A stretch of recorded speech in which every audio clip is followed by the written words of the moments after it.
Now, today I'm going to discuss about the Kipsigis migration, right from around 17th century. Historical origins and migration. Southern expansion. As part of the Southern Nilotic expansion, Kipsigis moved southwards from Mount Baringo area between the 17th and early 19th century, often displacing Luos and Kisses, and of course Maasai communities. Now, they settled in Kayan and Shangoe.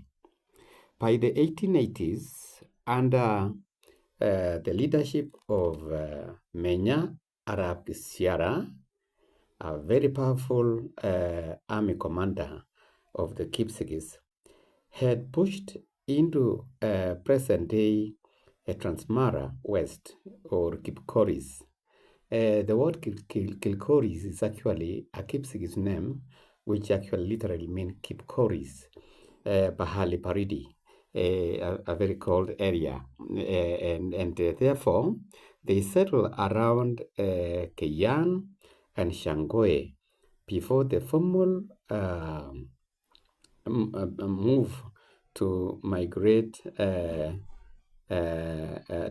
Angata Barikoi. Yeah. Now, settlement is in Angata Barigoi in 1950s. In 1954, the British government made an agreement with the Kipsigis. The colonial government moved the Kipsigis from areas like Kipkoris or Kilkoris to Angata Barigoi. And therefore, in 1954, this was a strategic move to create a space for Wasenkishu Maasai and to provide the Syria Maasai with allies against the Kuria raiders, who are very fierce people from Tanzania. Kurias are Tanzanians who were moving from northwards. And therefore, the Kipsigis was placed there as a buffer to stop them, to stall the movement of the Abakuria into this side, because I'm sure if they were not placed there, Kurias would have occupied a bigger chunk of Kenyan land, just the way they are in Tanzania. Cultural fusion. The area around Kipkoris or Kilkoris, Mugulelda, and Shangoe still bears many Kipsigis names and indicating their long history of living in that area. Now, the role of leaders and tradition. Arab Kisiara, Menya Arab Kisiara, was a prominent warrior. I would actually say he was the commander-in-chief of the Kipsigis in that particular moment. And he was a leader in the 1880s who helped guide the Kipsigis into the Transmara region, mediating boundaries or after battles with the Maasai in 1883. So this is, you should understand the history of Kipsigis in this region.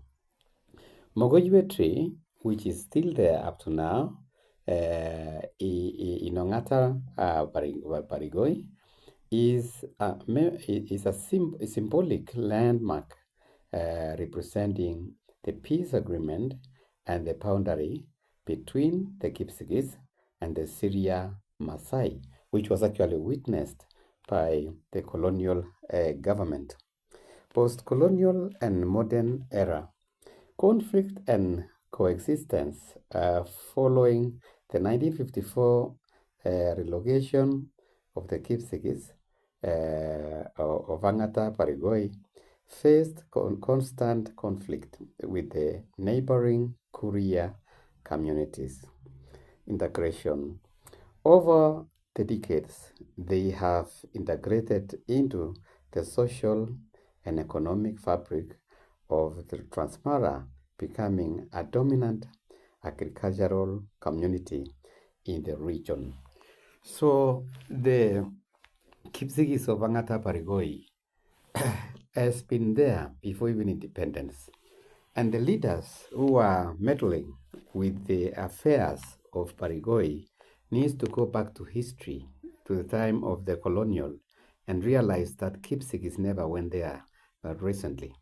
So they must never ever try to destabilize this great community over what belongs to them. It was even before independence that they were settled there. Anyone going there to cause division and to revise the agreed boundaries even before the independence is to cause the community a lot of disservice, and it cannot be agreed at all. It has to stop, and it has to stop.